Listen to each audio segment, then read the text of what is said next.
ஓம் சாந்தி 9/6/2021 சாக்கார முரளி. இன்று பாபா கூறுகிறார், இனிமையான குழந்தைகளே, முழு உலகத்தில் உள்ள விகாரங்களின் வெப்பத்தை தணித்து அனைவரையும் குளிர்ச்சியாக்குவதற்கு தந்தை வந்திருக்கிறார். ஞான மழை குளிர வைத்து விடுகிறது. கேள்வி: எந்த நெருப்பு முழு உலகத்தையும் எரித்து கொண்டிருக்கிறது? பதில்: காம விகாரத்தின் நெருப்பு முழு உலகத்தையும் எரித்து கொண்டிருக்கிறது. அனைவரும் காம அக்னியில் எரிந்து கருப்பாகிவிட்டார்கள். தந்தை ஞான மழையால் அவர்களை குளிர வைக்கிறார். மழை பொழிவதால் எப்படி நிலம் குளிர்ச்சி அடைந்து விடுகிறதோ அதுபோல இந்த ஞான மழையினால் நீங்கள் 21 பிறவிகளுக்கு குளிர்ந்து விடுகிறீர்கள். பிறகு எந்த வெப்பமும் இருக்காது. தத்துவங்களும் சதோ பிரதானமாக மாறிவிடும். எந்த வெப்பமும் இருக்காது. இந்த முரளிலே பாபா இந்த உலகத்தில் எல்லாருக்குமே அற்பகால பதவியினுடைய போதை இருக்குது. நான் இன்னார் அப்படின்ற அந்த போதை, ஒரு சிறிய பதவின்னா கூட எவ்வளோ போதை இருக்குது. நீங்கள் எவ்வளோ உயர்ந்த ஆன்மீக படிப்பு படிச்சிட்ருக்கீங்க. ஆகையால் ஆத்மா அபிமானியாக இருக்கணும், ஆன்மீக படிப்பின் போதையில் இருக்கணும் அப்படின்றார். இந்த படிப்பின் வருமானத்தை பாருங்கள், எவ்வளவு அதிகமான வருமானம் கிடைக்கிறது. அரை கல்பத்திற்கு நீங்கள் பாக்கியத்தை உருவாக்கிக்கிறீங்க. ஆகையால் ஆன்மீக போதையில் இருக்கணும். இந்த ஞானம் யாருடைய புத்தியிலும் இல்லை. இது ஞானம் கொடுக்கக்கூடிய தந்தைக்கு மட்டும்தான் தெரியும். யாருக்கு கொடுக்குறாரோ அவர்களுக்கு மட்டும்தான் தெரியும், வேற யாருக்கும் தெரியாதுன்றார். ஆகையால் இந்த போதையிலையும் இருக்கணும். தந்தையுடன் யோகம் கட்டானால் மாயாவின் குண்டு பாயும், அதுக்கப்புறம் நீங்கள் வாடி போயிடுவீங்க அப்படின்றார். ஆகையால் நினைவு செய்து கொண்டே இருங்க. அப்போ மகிழ்ச்சியினுடைய அளவு ஏறி இருக்கும். நீங்கள் எவ்வளோ பெரிய எக்ஸாமினேஷன் பாஸ் பண்ணிகிட்ருக்கீங்க தெரியுமா? உலகத்தில் கூட யாராவது ஒரு பெரிய எக்ஸாமினேஷன் பாஸ் பண்ணிட்டாங்கன்னா எவ்வளோ மகிழ்ச்சி இருக்கும். அவ்வளோதான், நாங்கள் பெரிய எக்ஸாம் பாஸ் பண்ணிட்டோம், இதற்கு மேலே எந்த படிப்பும் இல்லை அப்படின்னு அவங்க நினைக்கிறாங்க. ஆனால் நம்முடைய இந்த படிப்பை விட மேலான படிப்பு வேறு எதுவும் இல்லை. ஆகையால் அவ்வளோ போதையில் இருக்கணும் அப்படின்றார். ஸ்லோகனில் ஒரு விஷயத்தை பாபா ரொம்ப அழகாக புரிய வைக்கிறார். உங்களுடைய தாரணை சுரூபத்தின் மூலமாக யோகி வாழ்க்கையினுடைய பிரபாவத்தை ஏற்படுத்தணும். இதுதான் மிகப்பெரிய சேவை அப்படின்னு சொல்கிறார். அதாவது குடும்பத்திலையோ இல்லை ஆஃபீஸ்லேயோ எல்லாருமே ஞானம் கேட்பாங்க அப்படின்னு சொல்ல முடியாது. சில இடங்களில் கேட்பாங்க, சில இடங்களில் கேட்க மாட்டாங்க. அப்போ நாம் எப்படி அவங்களுக்கு சேவை செய்கிறது? இப்போ நாம் தாரணா ஸ்வரூபமாக இருந்து யோகி வாழ்க்கையினுடைய பிரபாவத்தை அங்கே ஏற்படுத்தணும். அதாவது இவங்க இப்படி யோகியாக இருக்கிறதுனால தான் இவங்களால இதெல்லாம் சமாளிக்க முடியுது, இதெல்லாம் ஈஸியாக கடந்து வராங்க, இந்த சூழ்நிலைகளை இவங்களால ஏற்றுக்க முடியுது அப்படின்னு அந்த ஆன்மீக பிரபாவத்தை நம்ம யோகி வாழ்க்கையினுடைய பிரபாவத்தை ஏற்படுத்தணும். எப்போவுமே இவங்க பேலன்ஸ்டாக இருக்காங்க, அப்போ அதெல்லாம் தூரத்தில் இருந்து பார்த்துக்கிட்டே இருப்பாங்க. ஆகையால் பாபா இது மிகப்பெரிய சேவை அப்படின்றார். ஓம் சாந்தி. ஆன்மீக குழந்தைகள், யாருடைய நினைவில் அமர்ந்திருக்கிறீர்கள்? நிச்சயம் உங்களுடைய ஆன்மீக தந்தையின் நினைவில் அமர்ந்திருப்பீர்கள். ஆன்மீக தந்தை நம்மை புத்துணர்வு அடைய வைத்து குளிர்ச்சியாக்க வேண்டும் என்று ஆத்மா தனது பரம்பிதா பரமாத்மாவின் நினைவில் அமர்ந்திருக்கிறது. ஏனென்றால் காம சிதையில் அமர்ந்து பாரதம் எரிந்து இறந்து போயிருக்கிறது. பக்தி மார்க்கத்தில் நெருப்பை அணையுங்கள் என்று பாடுகிறார்கள். எந்த நெருப்பை? காம சிதையின் நெருப்பை. இந்த பூமியில் அதிக வெப்பம் ஏற்படும் போது மனிதர்கள் இறந்து விடுகிறார்கள். அதுபோல இந்த காம சிதையின் வெப்பத்தில் பாரதம் முற்றிலும் எரிந்து இறந்து போயிருக்கிறது. எனவே குளிர்ச்சியாக்குங்கள் என்று தந்தையை நினைவு செய்கிறார்கள். மழை பொழிவதால் குளிர்ச்சி ஏற்படுகிறது, பூமி குளிர்ந்து விடுகிறது. இது ஞான மழை. ஒரே ஒரு முறை தந்தை அவ்வளவு குளிர வைக்கிறார். அனைத்தையும் எப்படி கொடுக்கிறார் என்றால், அதனால் சத்தியுகத்தில் எந்த பொருளுக்கான ஏக்கமும் இருக்காது. தந்தையே வந்து குளிர வையுங்கள், தூய்மையற்றவர்களை தூய்மையாக்கக்கூடிய தந்தையே வந்து எங்களை குளிர வையுங்கள் என்று அரை கல்பம் ஏக்கத்திலேயே இருந்து வந்தீர்கள். இந்த ஞான மழையினால் பாரதம் மற்றும் முழு உலகமும் குளிர்ந்து விடுகிறது. நீங்கள் சொர்க்கத்தின் எஜமானர்கள் ஆகிவிடுகிறீர்கள். மனிதர்கள் இறந்துவிட்டால் சொர்க்கவாசி ஆகிவிட்டார் என்று சொல்கிறார்கள். அவர்கள் சும்மா வாயினிக்க சொல்கிறார்கள். இப்போது உண்மையாகவே சொர்க்கத்தின் ஸ்தாபனை ஆகிக் கொண்டிருக்கிறது என்பது உங்களுக்கு தெரியும். தந்தை வந்திருக்கிறார், இந்த ஞான மழையை பொழிந்து கொண்டிருக்கிறார். இந்த குளிர்ச்சியின் பிரபாவம் 21 பிறவிகள் வரை இருக்கும். அங்கே மழை பொழிய வேண்டும் என்றோ ஏதாவது பொருள் கிடைக்க வேண்டும் என்றோ ஆசை இருக்காது. எப்போதும் வசந்தமே வசந்த காலமாக இருக்கும். அங்கே எந்த விதமான துக்கமும் இருக்காது. சூரியனும் சதோ பிரதானமாக மாறிவிடும். ஆகையால் ஒருபோதும் சுட்டெரிக்காது. உங்களுடைய சேவைக்காக நான் வந்து உங்களுக்கு அடிமையாக இருக்கிறேன் என்று இப்போது தந்தை சொல்கிறார். குழந்தைகளாகிய உங்களுக்கு சேவை செய்கிறேன். மாற்றானுடைய தூய்மையற்ற தேசத்தில், தூய்மையற்ற சரீரத்தில் நான் வருகிறேன். யார் 84 பிறவிகள் எடுக்கிறார்களோ அவர்கள்தான் இந்த ஞானத்தை கேட்பார்கள். மற்றும் யார் சத்தியுக திரேதாவில் வரக்கூடியவர்களோ அவர்கள்தான் வந்து வரிசை கிரமமாக முயற்சி கேட்டாற்போல பிராமணர்கள் ஆவார்கள். பள்ளிக்கூடத்தில் ஆசிரியர் கற்பிக்கிறார். பிறகு அந்த படிப்பு வருமானத்திற்கு ஆதாரமாகிறது. அவசியம் குறிக்கோள் இருக்க வேண்டும். அந்த படிப்பின் மூலம் பதவி கிடைக்கிறது என்பதை குழந்தைகளாகிய நீங்கள் அறிவீர்கள்.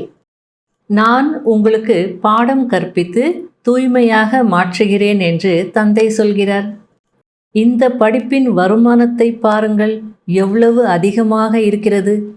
அரை கல்பத்திற்கு நீங்கள் பாக்கியத்தை உருவாக்கிக் கொள்கிறீர்கள். இந்த ஞானம் வேறு யாருடைய புத்தியிலும் இல்லை.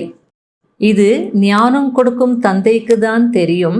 மேலும் யாருக்கு கொடுக்கிறாரோ அவர்களுக்கு தான் தெரியும், வேறு யாருக்கும் தெரியாது. இவ்வளவு பெரிய அத்தாரிட்டியாக இருந்தாலும் அவருக்கு எந்த அகங்காரமும் இல்லை. ஆனால் இங்கே சிறிய பதவியில் இருந்தாலும் நான் இன்னாராக இருக்கிறேன் என்று எவ்வளவு போதை இருக்கிறது. இது அவர்களுடைய அற்பகால பதவியின் போதை.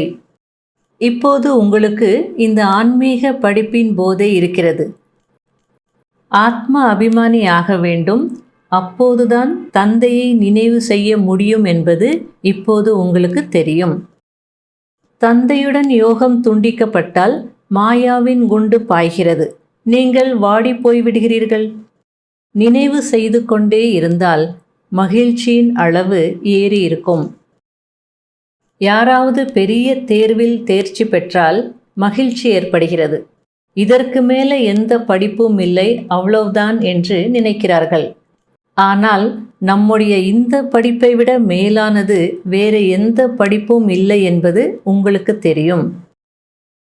இந்த பிறவியில் நாம் எப்படிப்பட்ட கர்மத்தை கற்றுக்கொள்கிறோம் என்றால், அதனால் எதிர்கால 21 பிறவிகளுக்கு ராஜ்யம் செய்வோம் அல்லது சொர்க்கத்தில் இருப்போம் என்பது உங்களுக்கு தெரியும். நீங்கள் 84 பிறவிகளின் சக்கரத்தை முடித்து விட்டீர்கள். இது உங்களுடைய கடைசி பிறவி என்று இப்போது குழந்தைகளாகிய உங்களுக்கு அடிக்கடி புரிய வைக்கப்படுகிறது. இப்போது மீண்டும் உங்களுடைய ஆஸ்தியை அடைய வேண்டும். நீங்கள் முக்தி தாமத்தில் அமர்ந்துவிடக்கூடாது. உங்களுக்கு ஆல்ரவுண்ட் பார்ட் இருக்கிறது. அப்படியும் நிறைய பேர் இருக்கிறார்கள். அவர்கள் சத்தியுகம் தொடங்கி துவாபர கலியுகம் வரை முக்தி தாமத்திலேயே இருப்பார்கள். அதற்காக இங்கே வருவதை விட முக்தி தாமத்தில் இருப்பதே நல்லது என்பது கிடையாது. அது கொசு கூட்டம் போல இருக்கிறது, வரும் போகும். அதாவது கொசு மாதிரி பிறப்பாங்க, உடனே இறந்து போயிடுவாங்க. மற்றபடி தெய்வீக குணமுள்ள மனிதர்களுடைய மகிமைதான் பாடப்படுகிறது. இந்த கோவில்கள் யாருடையது? யார் ஆரம்பத்திலிருந்து பாகத்தை நடித்து வந்தார்களோ அவர்களுடையதுதான். நினைவு சின்னங்களை உருவாக்கி கொண்டே வருகிறார்கள். கடைசியில் யார் வருகிறார்களோ அவர்களுக்கு நினைவு சின்னங்கள் இருக்கிறதா என்ன? எதுவும் கிடையாது.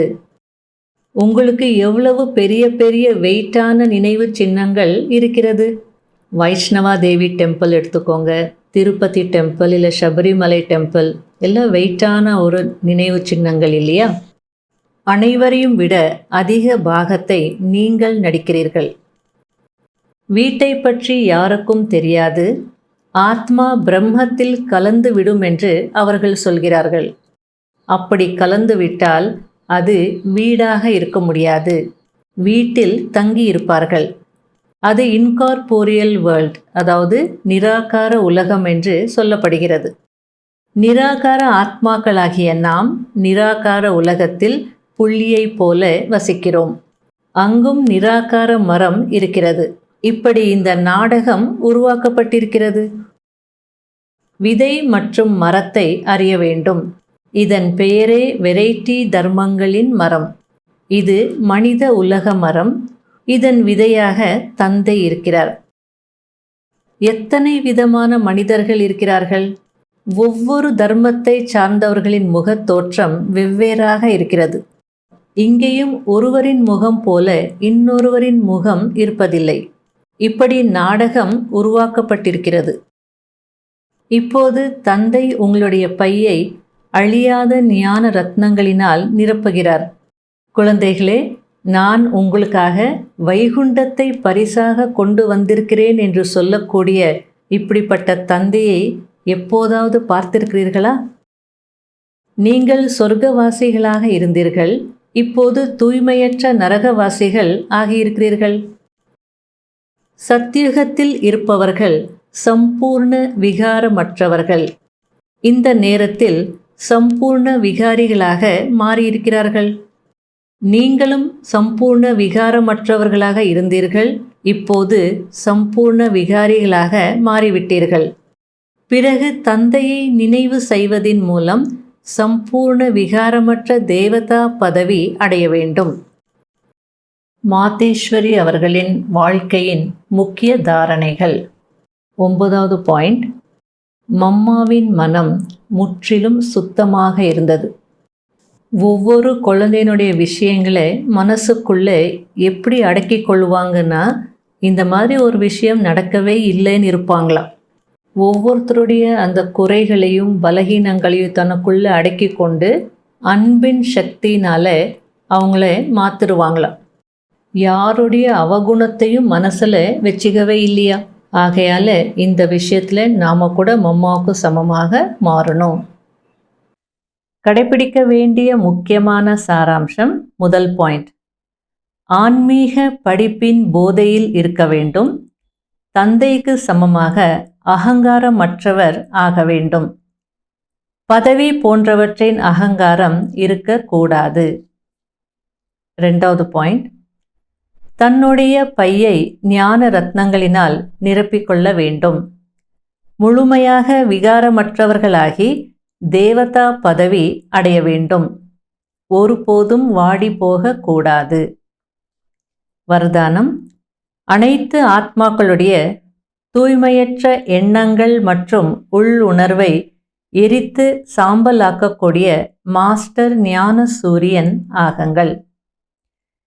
எப்படி சூரியன் தன்னுடைய கிரணங்களினால் குப்பைகளையும் அழுக்கிலிருந்து தோன்றும் கிருமிகளையும் அழித்து விடுகிறதோ, அதுபோல் நீங்கள் மாஸ்டர் ஞான சூரியனாகி எந்த தூய்மையற்ற ஆத்மாவை பார்த்தாலும் அவர்களுடைய தூய்மையற்ற எண்ணங்கள், தூய்மையற்ற உள்ளுணர்வு மற்றும் பார்வையை அழித்துவிட வேண்டும். தூய்மையற்றவர்களை தூய்மையாக்கக்கூடிய ஆத்மாவின் மீது தூய்மையற்ற எண்ணங்கள் யுத்தம் செய்ய முடியாது. தூய்மையற்ற ஆத்மாக்கள் பதித்த பாவனிகள் மீது, அதாவது தூய்மையற்ற ஆத்மாக்களை தூய்மையாக்கக்கூடியவர்களின் மீது அர்ப்பணமாகி விடுவார்கள். அதற்காக மைட் ஹவுஸ், அதாவது மாஸ்டர் ஞான சூரியன் நிலையில் சதா நிலைத்திருங்கள். ஸ்லோகன்: தன்னுடைய தாரணை ஸ்வரூபத்தின் மூலம் யோகி வாழ்க்கையின் பிரபாவத்தை ஏற்படுத்த வேண்டும். இது மிக பெரிய சேவை. ஓம் சாந்தி.